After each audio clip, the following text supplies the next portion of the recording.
Ghana Tonight is brought to you by Flamingo Pay.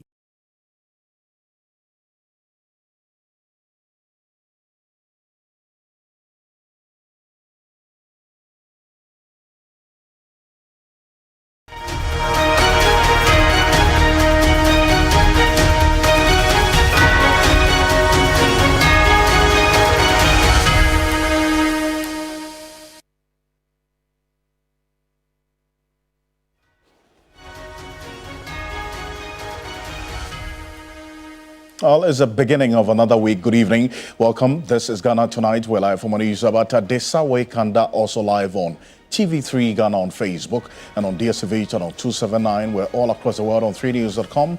I am Alfred Ocansey. Tonight, Office of the Special Prosecutor fends off suggestions that it is frustrating the extradition process of former Finance Minister Kenneth Nana Ofori-Atta by holding on to the docket. We have a 360 conversation as we hear from the OSP, the Attorney General's office, and the anti-graft campaigners on this matter. More trouble for former National Petroleum Authority boss Mustafa Hamid as nine others as the Office of the Special Prosecutor presses a double of the charges previously preferred against them. We'll look deeper to see what exactly is different. Stay with us. At least 4 persons have been confirmed dead in Garu and several others injured after gunmen carried out what appears to be a targeted attack in Garu in the Upper East region. We're live in the area. Stay with us here on Ghana Tonight. We have also this and more, including Parliament resuming tomorrow and what this particular session of Parliament will be considering. We'll give you a few highlights on this. As always, you're an integral part of the conversation. Let's hear from you. The hashtag we're using is Ghana Tonight on Facebook and on X. Let's get talking.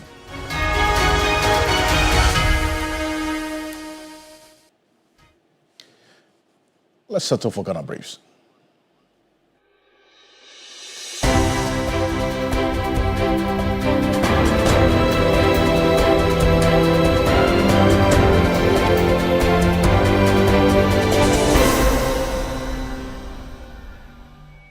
The government of Ghana has announced plans to establish special courts to expedite the handling of cases arising from audit infractions identified in the Auditor General's reports. This decision was reached following a high-level meeting on Monday, October 20, 2025, between the President John Dramani Mahama, the Chief Justice, the Attorney General, and the Auditor General. The meeting focused on measures to strengthen the enforcement of findings contained in the Auditor General's reports.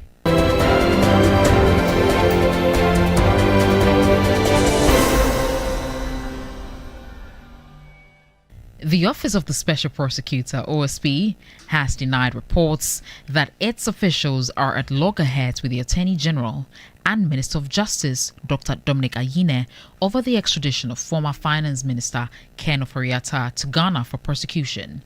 The OSP assured that it would rather work with the AG to ensure lawful prosecution of Mr. Ofori-Atta. This follows revelation by the Deputy Attorney General, Dr. Justice Ramsai, that the AG's office, despite repeated requests, has still not received the docket required for the extradition of Ken Ofori-Atta.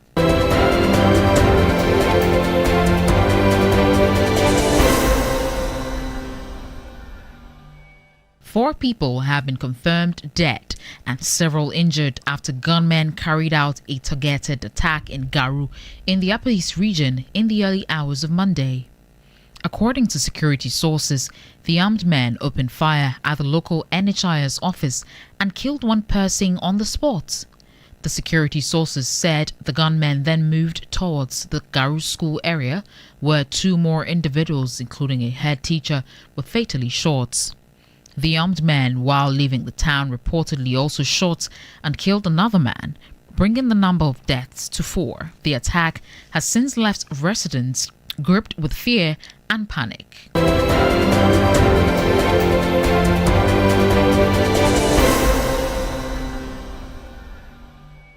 The Criminal Investigation Department of the Ghana Police Service in the Ashanti region is investigating the death of a Senegalese in Ghana.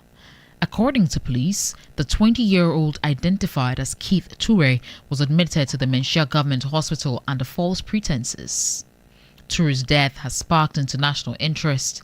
A Facebook account belonging to international sports journalist Fabrizio Romano hints Toure was lured into Ghana for football tryouts but was kidnapped and held to ransom. DSP God Ahianyo is the Ashanti Regional Head of Public Affairs Units.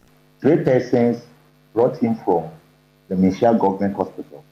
So the investigation had to be taken to the Menchia Government Hospital.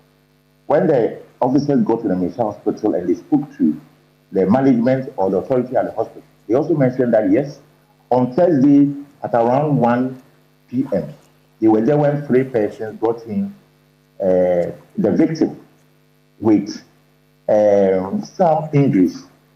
They suspected a machete wound around his neck and his abdomen. The intestines was allegedly gushing out.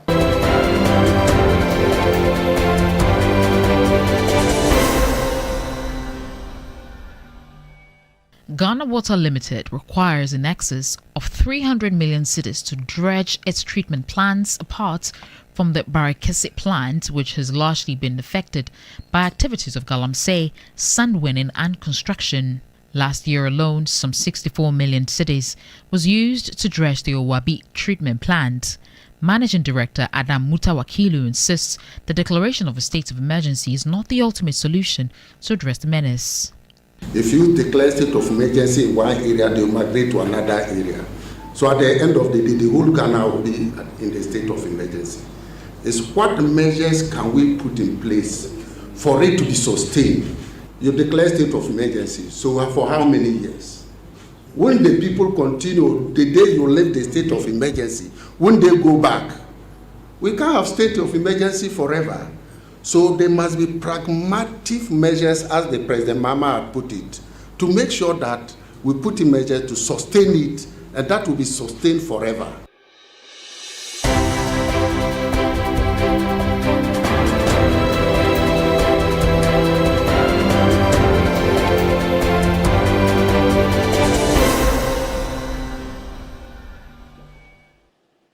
It's more news on 3news.com. Make some time and visit 3news.com. This is Ghana Tonight. We're live on 3FM 92.7, also on TV3 Ghana on Facebook and on DSTV channel 279, all across the world on 3news.com.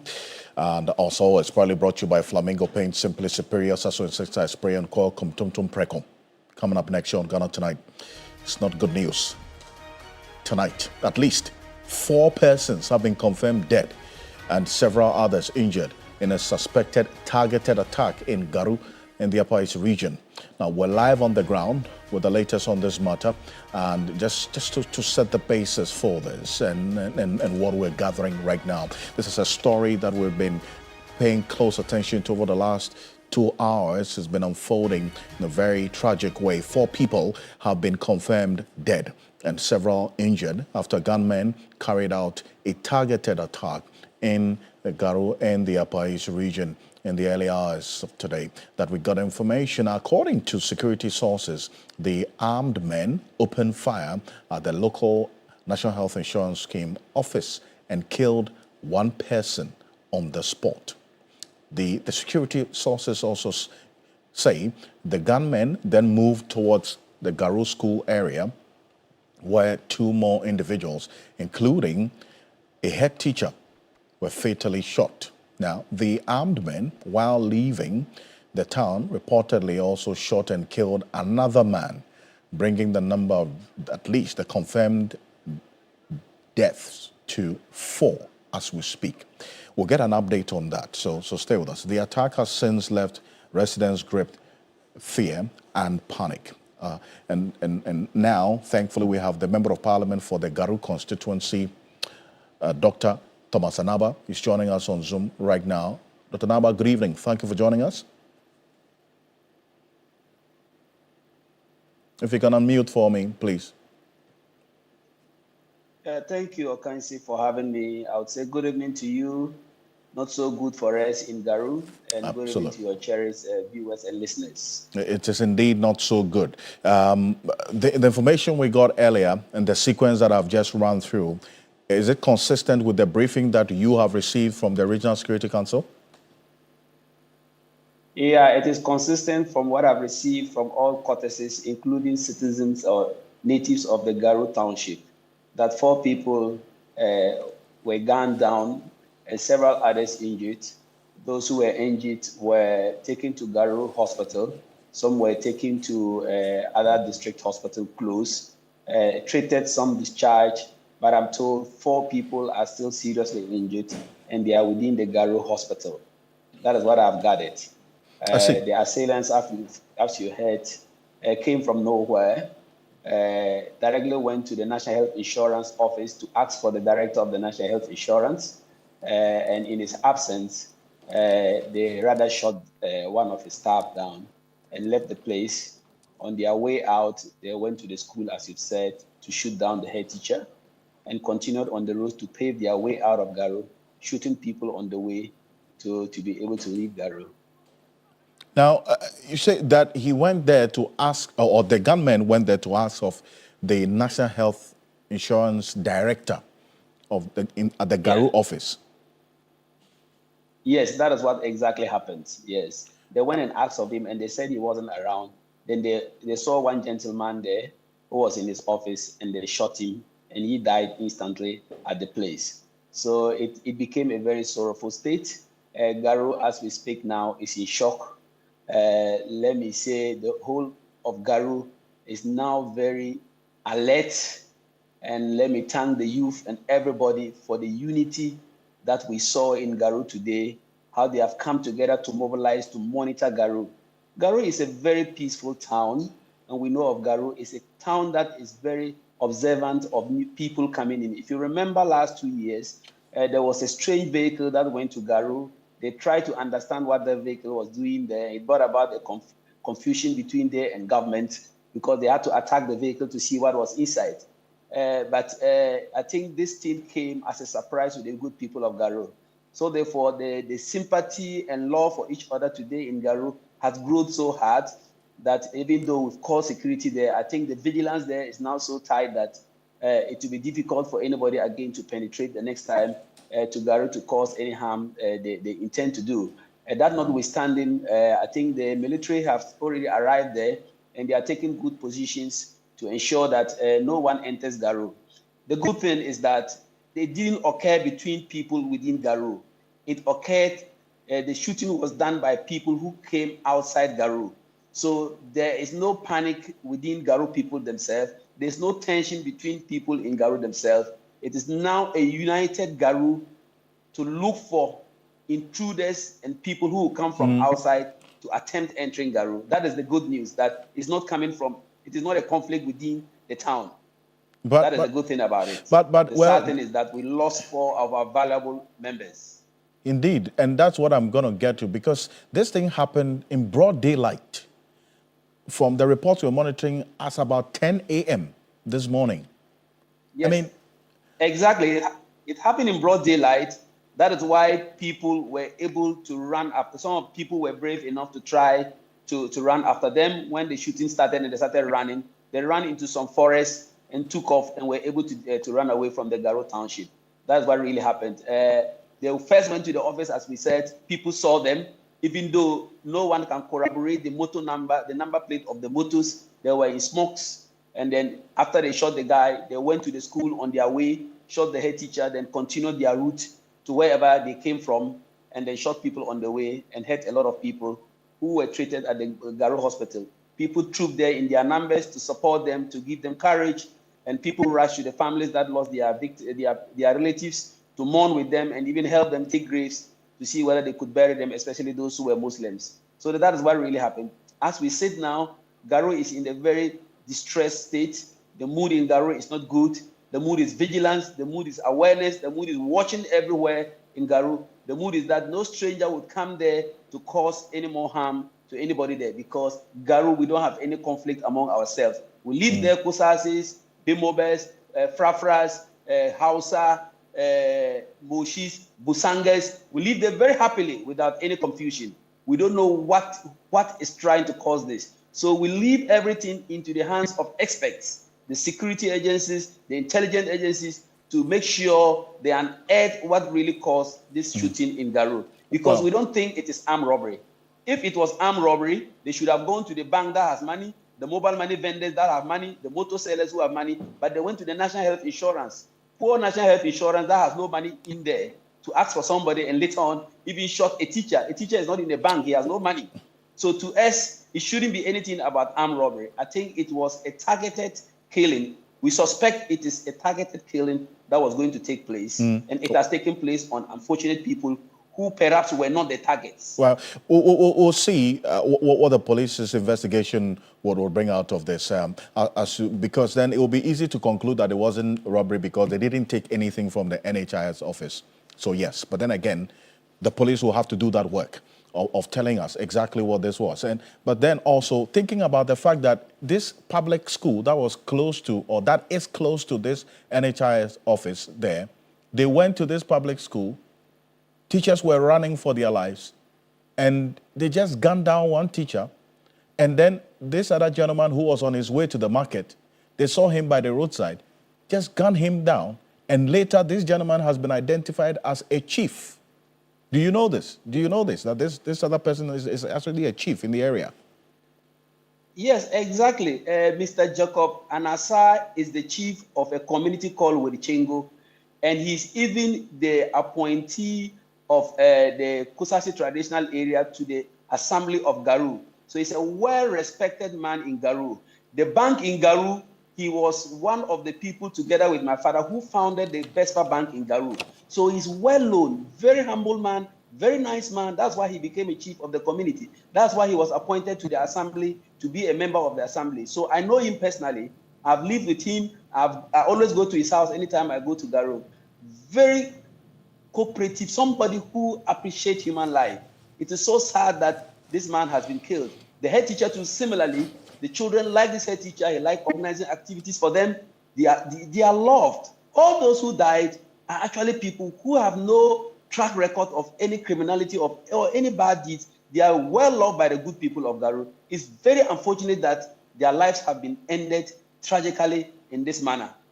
We hope that the security agencies will try to unearth the perpetrators, and then we can bring them to book. And we'll also put an end to this terror that befell Garu today. We hope that God will give them the vim, and their intelligence will tell us, point to us where these people came from and how they got into Garu, so that would put calm back to Garu. Garu so far, I think, is getting calm, but people are very vigilant. Now the local task force that is in charge of monitoring the community is now going to be well activated, and we shall support them to ensure that they cooperate with the police to make sure anybody who is not from our community, not from Garu, and is found wanting in Garu, must be answering some few questions for us to be certain that he's not in to do any harm again. Okay. So that one, definitely we are going to do it. And I thank you for taking some time to talk to us tonight. Thank you so much. And this is one that we'll come back to in the coming days. A member of parliament for the Garu constituency, Dr. Thomas Anaba, and there. This is Ghana Tonight. Coming up next, the Office of the Special Prosecutor stalling Kenneth Foriata's extradition. That is the question that we're going to get some answers to from all sides, in fact, because the Office of Special Prosecutor has been responding to this position, and then also those who align with the Attorney General, there's a Deputy Attorney General who expressed these concerns earlier today, are also very strong in their conviction that it is indeed the case that the OSP is frustrating this process, and that there's an avenue for Kenneth Foriata to be tried in absentia. The OSP has ruled that out even today. There's no room for trial in absentia. We'll hear from one person who strongly backs that call for a trial in absentia. Kofi Bento is private legal practitioner, is going to be joining us shortly. The Office of Special Prosecutor has denied reports that it is at loggerheads with the Office of the Attorney General over the extradition of the former Finance Minister Kenneth Foriata to Ghana to face prosecution. The OSP assured that it would rather work with the Attorney General to ensure lawful prosecution of Ken Ofori-Atta. Now, this follows the revelations earlier today by the Deputy Attorney General, Dr. Justice Shremsai, that the AG's office still hasn't received the docket from the OSP on this Ken Ofori-Atta case. Let's take a listen to Dr. Shremsai, and then Dennis Poberi-Wadam Esquire is going to be joining me in a bit. But take a look at this. Mr. Ken Ofori-Atta is a subject of a number of criminal investigations, right?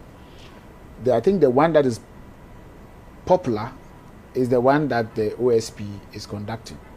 And also, that is the one that we are made to believe is in an advanced stage where extradition will be required.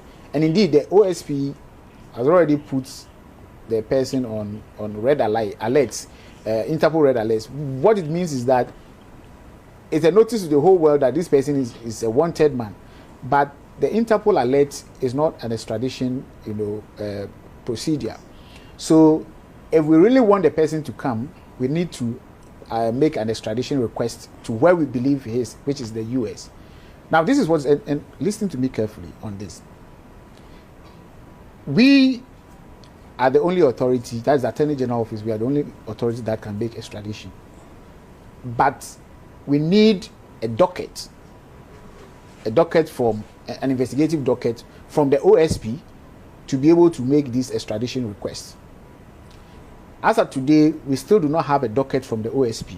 We have made several requests to the OSP, written letters, written demands to the OSP, asking that now that you've announced to the world that you are ready to have this person extradited, and there have been communication to that effect that even we've seen communication to the effect that the docket is ready and it's only the Attorney General that can make the. So we have been asking for the docket for a couple of, I think about 2 months now. We still do not have the dockets from the OSP. And so without the dockets, you cannot go to the American authorities and say, this is the person we want him. No, you need to show, because when they are asking for people to be extradited to the United States, they bring the full docket of, as if they are going to court. And then we take that docket to court for the court to see whether there's really merit for, bringing the person down. We have to do the same thing. We also have to take a full docket of all the evidence and what we believe the law, and then we take it to the United States authorities, and they will process the extradition and bring. Oh, that's Dr. Shremsai there, quite clear in his words, and that raises for some questions and concerns about where we are with this Ken Ofori-Atta case.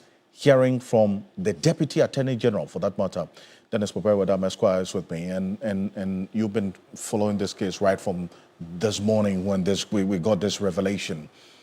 It sent a certain signal, does it not? This is not the first time we've had the Attorney General and the OSP, and this time there's no Ioko in it, but not at all. Yes, going at each other, or we have walked this path before, except this is with different persons now occupying the same offices. I mean, it's still the same office of the Special Prosecutor, but this time around, in the office of the Attorney General, you have a different person in there. True.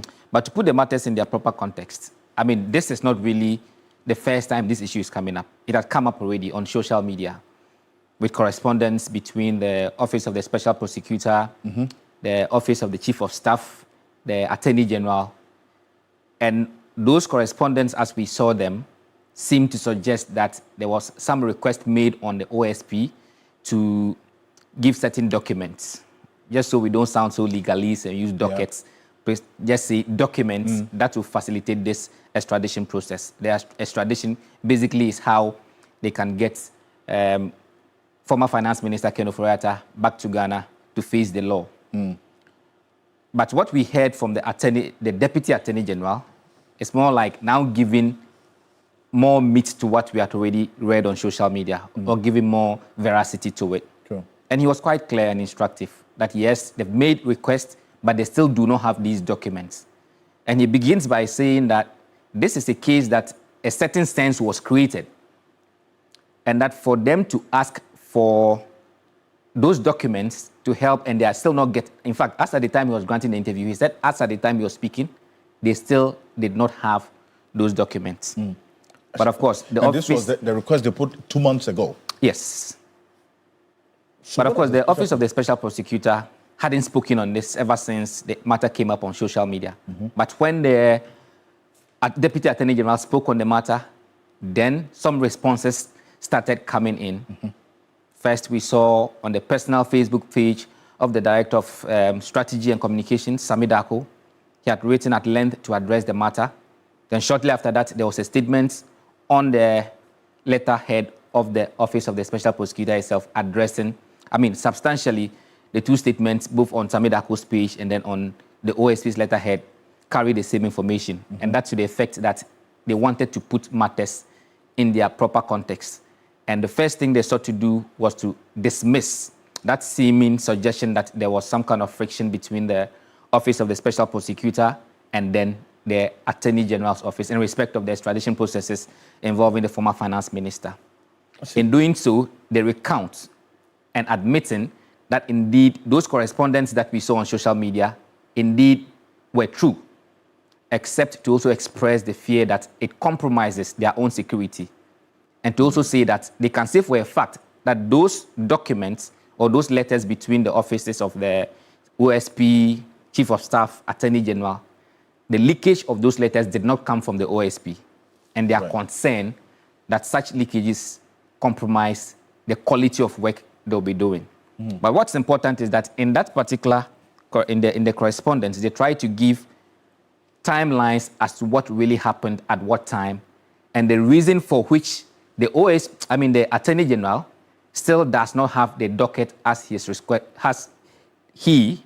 or as the office has requested. So And they basically make the point. They're essentially making the point about they not frustrating the work. So that the OSP does not sacrifice excellence. This talks about how speedy the Attorney General office wanted the docket and how the OSP also wanted to take its time to do the work, just so it does not sacrifice the quality of the work for its for expediency.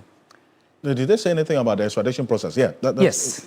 Of course, they had to indicate that this whole extradition thing was based on the investigations by the OSP, just to say that they own it. So there's no point frustrating something that they themselves have actually started. And this is what they say in parts. That the OSP does not sacrifice excellence. No, let's go back a bit, because that's where they begin talking about the frustration aspect. Yes, that the OSP is not frustrating and will not frustrate its own extradition request. Therefore, there's absolutely no reason for the Attorney General's department to feel frustrated if that is the case in respect of the matter it is involved in.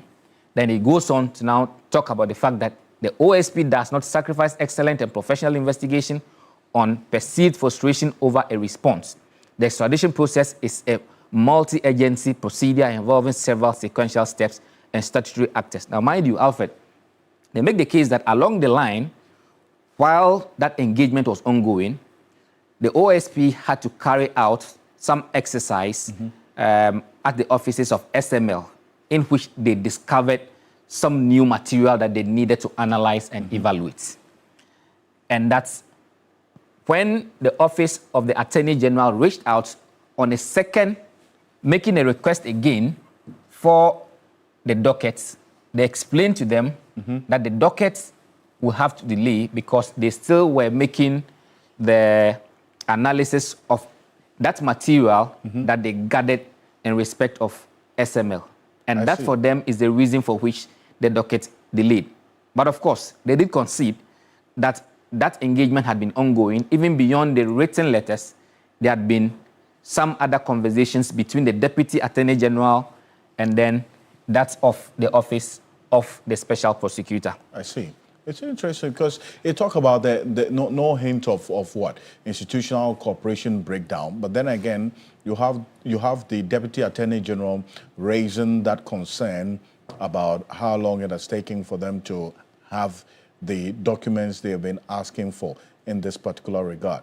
That assurance of the continuous collaboration or cooperation is important because, you see, it is for the greater good. Precisely. The Attorney General's office is the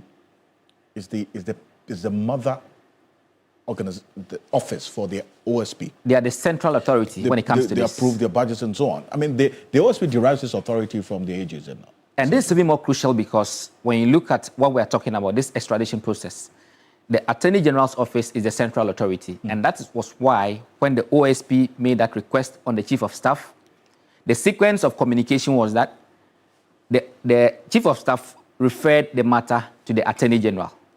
Attorney General now notifies the Office of the Special Prosecutor that, yes, I have received your extradition request. Kindly furnish me with further information, which included some officers that they required from the OSP to join in, and also the dockets. The officers were assigned all right, but the docket did not come, based on that explanation they gave along the line that they had discovered or they had done some search and seizures at the office of SML, for which they were still working on.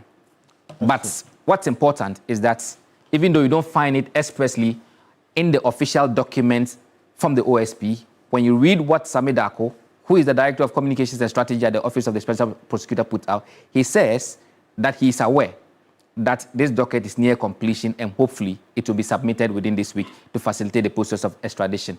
So if that's anything to go by, which of course he is the man who has been engaging us all through all this time, it means that within this week, that docket in question should be given to the Office of the Special Prosecutor for the processes to progress, Alfred. But you also would find those who take the position that it's interesting that today that the Deputy Attorney General has publicly stated this information of almost 2 months ago. This request of this same document, 2 months has been pending, and the day that the Deputy Attorney General speaks publicly, you will have the information that that document will be available this week. Be that as it may, that's some good development. And we are looking forward to it. We'll look forward to it before the end of the week and see how things play out. But then again, Kofi Bento is joining us on Zoom right now. He's the Vice President of Imani Africa. And Dennis, stay with me because there's some very important timelines to this case that we'll have to run through. And then also, Kofi Bento is a private legal practitioner for the purposes of this conversation. Mr. Bento, thank you for joining us. You have been consistent in your position that if the OSP is, quote unquote, in your words, serious about prosecuting this case or getting Ken Ofori-Atta to answer for the said charges against him, you would rather recommend the OSP takes the option of trial in absentia. That if Ken Ofori-Atta is not coming, then the process should begin. The OSP has reiterated that that is not a path they are going to take, Mr. Bento, even in the midst of all this, with the Deputy Attorney General stating this frustration. Well, if you're asking, so I hear you say the OSP says they will not consider a trial in absentia. Yes. And I hear you ask if that is the right thing to do. Mm-hmm. My answer is simple, and indeed, I have said this long ago, many months ago. Unfortunately, I was vilified for it. The OSP is not a law unto himself. All right? And they should appreciate that they are creatures of law. They have to ask reasons, whether you agree or not, is not able to be here. And there is sufficient provision within the law for you to proceed in the absence of the person. Months now, in fact, almost a year now since the government took office, we keep hearing things about this particular case, and I have sat down to say, I don't see the sincerity of the OSP in trying to pursue this thing. There's a difference between persecution and prosecution. There's a difference between trying to find if somebody is guilty or not under law and trying to put them before the public, disgrace them, and have a...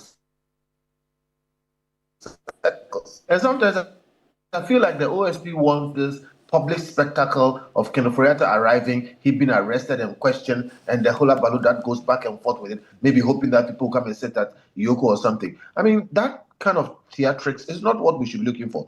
And when I made the point earlier, my point was that there is no impediment in the way of the OSP to try Ken Ofori-Atta if he has a case. So the question is, does he have a case or not? And if he has a case, he should just prosecute and prosecute in absentia. In any case, Ken Ofori-Atta's lawyers are here. They are speaking to the OSP. They are prepared to cooperate with the OSP. They are prepared to be in court to defend Ken Ofori-Atta. The only thing that the OSP doesn't seem to have, which he's absolutely bent on, is the presence of Ken Ofori-Atta. And it must be noted that the presence of Ken Ofori-Atta is not necessary for his prosecution. In fact, he can be present and refuse to talk. So I don't get the point of what the OSP is trying to do. And that is why I raised the point that I raised earlier. I said that if I was lawyer of Kenneth Ofori-Atta, or let me put it this way, anybody who is lawyer of Kenneth Ofori-Atta, if he is a good lawyer, will not advise Kenneth Ofori-Atta to come to Ghana, because the OSP clearly does not look like they are serious in a proper prosecution, because they can go ahead. It looks like they want Kenneth Ofori-Atta to just come to Ghana for them to just make a show of him for whatever reason. And you must appreciate that the man says he is sick. So sick that he's undergoing all kinds of surgeries and medical observation. So why do you want to do that? There's a process. Use it. They don't have a right to say they will not proceed in absentia simply because Kenneth Ofori-Atta refuses to come. By law, if the crime has been committed and they have a case under this circumstance, they have I agree with the frustration of the Attorney General. Thinking about the OSP law, we thought we were going to be the Attorney General still reserves the ultimate right of prosecution. He has handed such to the OSP. In this particular matter, I think he can take certain steps to assert himself, because even though the OSP is independent, the Attorney General is the one that extends their authority to the OSP. They should be able to sort this out, behind, closed doors. But I totally disagree with the OSP on this matter. See, and you've been consistent on this, and the fact that if they're serious, as you have just indicated, a trial in absentia is one that they should immediately be looking at in the midst of all what's happening. And Dennis, we are on the Interpol's side now. Kenneth Ofori-Atta is still there, right? As on the red notice. Yes, so this correct? Is live page. When you look at it closely, you find that Kenneth Ofori-Atta is still there. Ofori-Atta, Kenneth Nanayao, 65 years old, Ghana, and this is a live page. There have been a few others who have been added over the period. Yeah. Because previously, when you go on this red notice page, it was just Kenneth Ofori-Atta. Now you have. He used to be on the first page, but now he's on the 5th or 6th page. So, a lot more have been added. So you hear the Deputy Attorney General say that, putting somebody on the Interpol red notice in itself does not mean much, except they're able to carry through the extradition processes, which they are looking forward to having the docket from the Office of the Attorney General, from the Office of the Special Prosecutor, so that they can go on with that particular process. I see. Now, Adam Senano is the co-chair of the Citizens Movement Against Corruption. Senano, you hear, thank you for joining us this evening. You hear Kofi Bento make the point strongly, and he's been consistent about this, that if the OSP is serious about doing this, getting Kenneth Ofori-Atta to answer questions for the said charges he has slapped on him, then a trial in absentia should have kicked in by now, and to avoid all of these delays. Now, the Deputy Attorney General comes out publicly to talk about documents they have requested over the last 2 months they haven't received from the OSP's office, further strengthening Kofi Bento's point.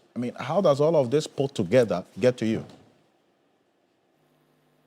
Well, first of all, I disagree with Kofi.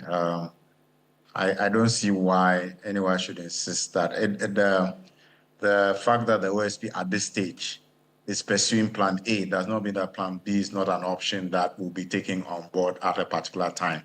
And I don't think that anyone should be seemingly directing or suggesting to the OSP what it should do or not do. All options are open to the OSP. OSP has decided to take Plan A.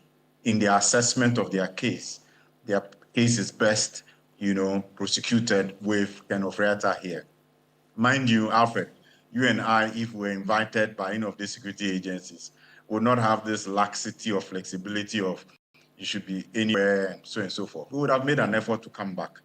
I think that if persons as high profile as Mr. Kenneth Ofori-Atta made a commitment to show up and did not, we should be asking what is going on here. I don't see why right from the beginning they didn't broker a relationship between the OSP and the medical team so that there was understanding around what was going on. In any case, I think it's ludicrous for anyone to seem to suggest that the OSP will want to undermine its own case.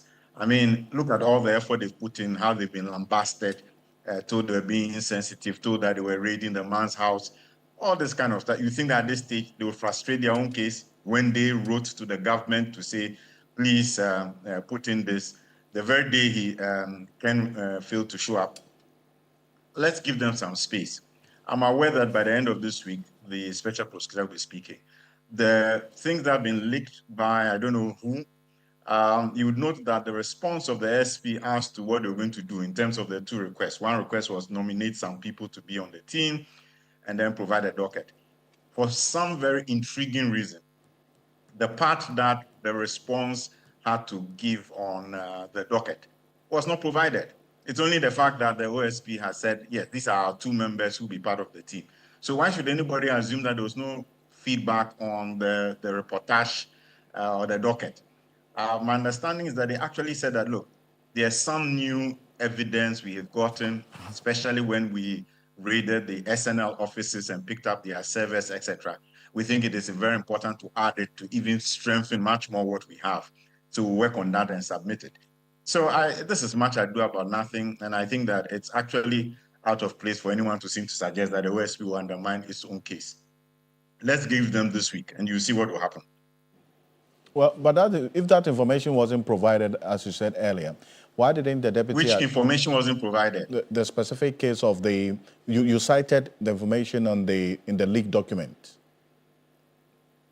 It wasn't provided at which point? And the portion where the responses that you referenced. Yes, no. You will see that what was leaked, they give up to the two names that was provided by the OSP, but don't provide the page or the part of the response that dealt with the request on the docket. And I'm wondering why anybody would do that. This is an unnecessary tension being brought up. I mean, this is a case that is sensitive. We should not be having these kind of leakages. I'm even wondering whose interest is being served by all of this. Well, but the Deputy Attorney General didn't even mention that at all. Did he mention what? The specific, the one that you question that, I mean, that aspect that was concealed. I'm not relating this to the Deputy AG's comments at all. I'm just saying I'm actually curious as to who leaked it and why they kept that part of the response out. It has nothing to do with the Deputy AG. I see. But then again, does it in any way raise concern that all this while there appears not to be progress in this particular case?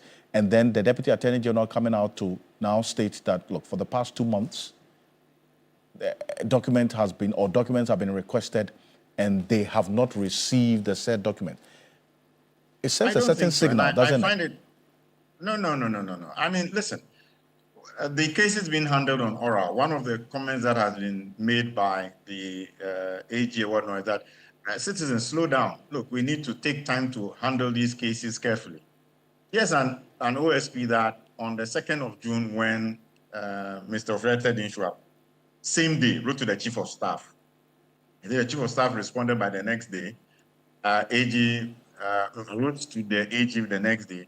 AG writes to them on the 13th. By the 20th, they had responded, already nominating their people. I mean, clearly, of course, this is not a group of people who are sitting back just waiting for things to happen.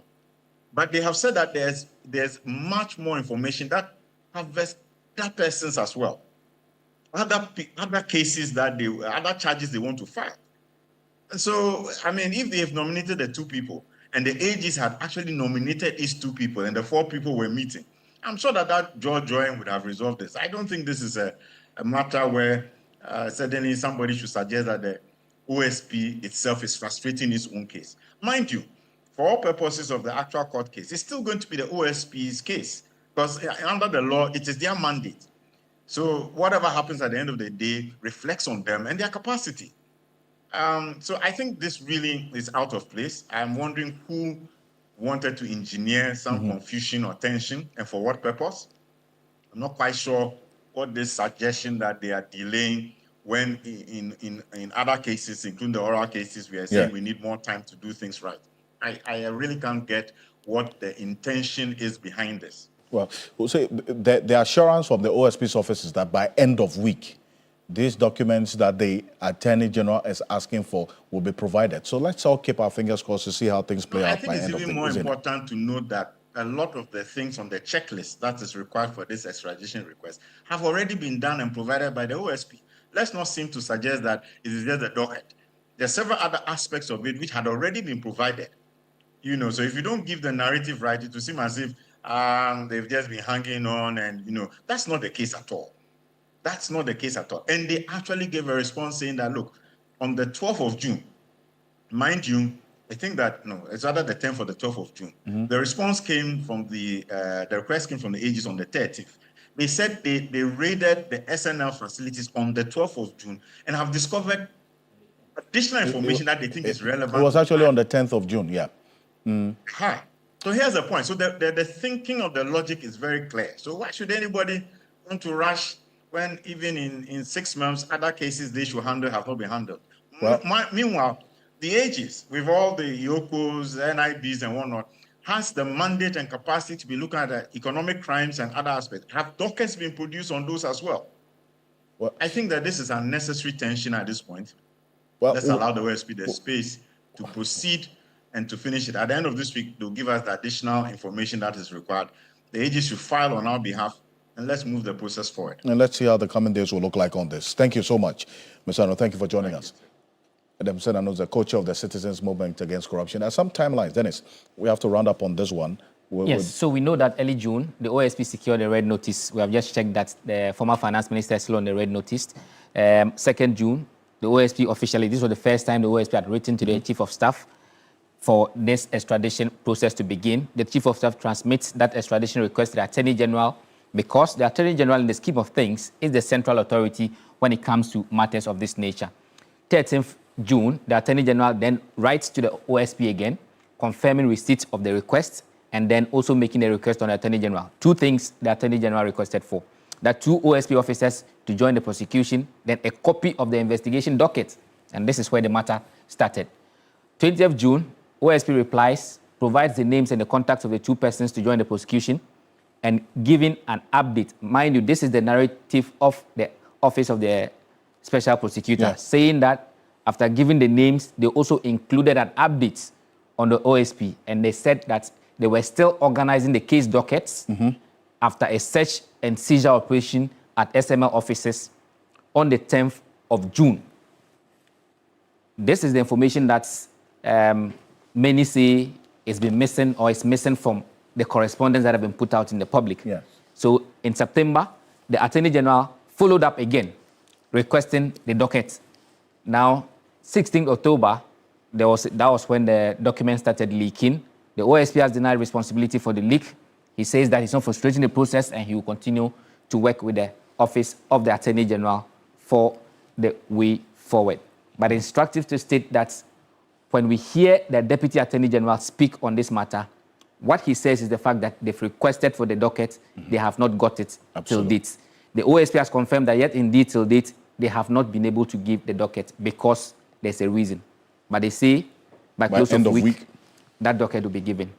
We'll see how the coming days will look like on this. Dennis, thank you so much. Dennis Paperiwedama Esquire. This is Ghana Tonight. We're going to stay with the OSP after this quick break because that's coming up next. Double trouble for the former NPA boss, Dr. Mustafa Hamid, and 9 others. That's the question. The special prosecutor ups the stake with fresh charges. What's new? What's different? We'll dig deeper after this quick break. Stay with us.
Welcome back. This is Ghana Tonight. We're live as well on 3FM 92.7.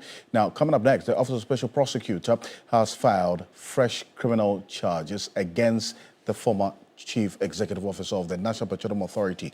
That's Dr. Mustafa Ahmed. Now, there are 9 others as well who are in this. The amended charges bring the total to 54 counts, up from the previous 25 after the discovery of new evidence from ongoing investigations. Now, but what's new? Dennis Pobewadam, Esquire, is still with me in the studio. Now, I hear the lead counsel for Dr. Mustafa Ahmed, the former Deputy Attorney General, Joseph Benka, say that the OSP is on an efficient expedition because of these 54 counts right now, the charges we're seeing. But let's see what's new in there. Well, so when you look at the charge sheets, the old one and then the new one, which is yet to be, they had to take their plea on, you would find that in respect of the old one, the counts were 25. Now you have more than twice that number, 54, on the new charge sheet. Also, when you look at it closely, you'd find that the old charge sheet involved an amount of some 280.5 million Ghana cedis. The new one, the figure is more, because we are looking at some 290.5 million Ghana cedis, approximately. Right. Again, when you look at the old charge sheet, the amount involved was only in Ghana cedis. It was cedi denominated. But then you now find that there's also another money which is in the picture in the new charge sheet, which is some 332,407.47 United States dollars. So these are the things that stand out in those charge sheets. So what it essentially means is that now there's more money involved, and there's also more money generally, but even when it comes to denomination, you have some other money which is dollar denominated also involved. And that informs the reason for which the charges have now shot up from 25 to 54.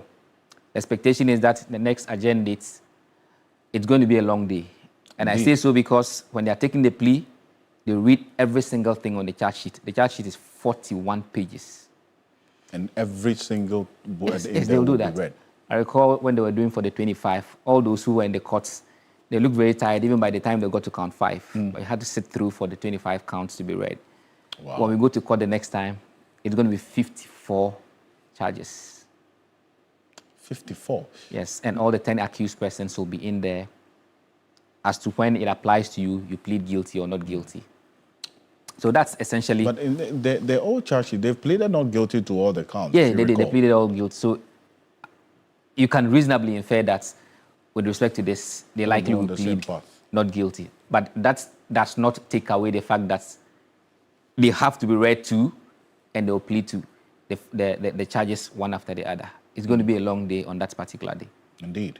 And this is one that we're keeping an eye on and see how things will play out. Dennis, appreciate you for this. And stay with us here on Ghana Tonight, because the coming days is one to watch, especially with the promise by the Office of Special Prosecutor to the Attorney General.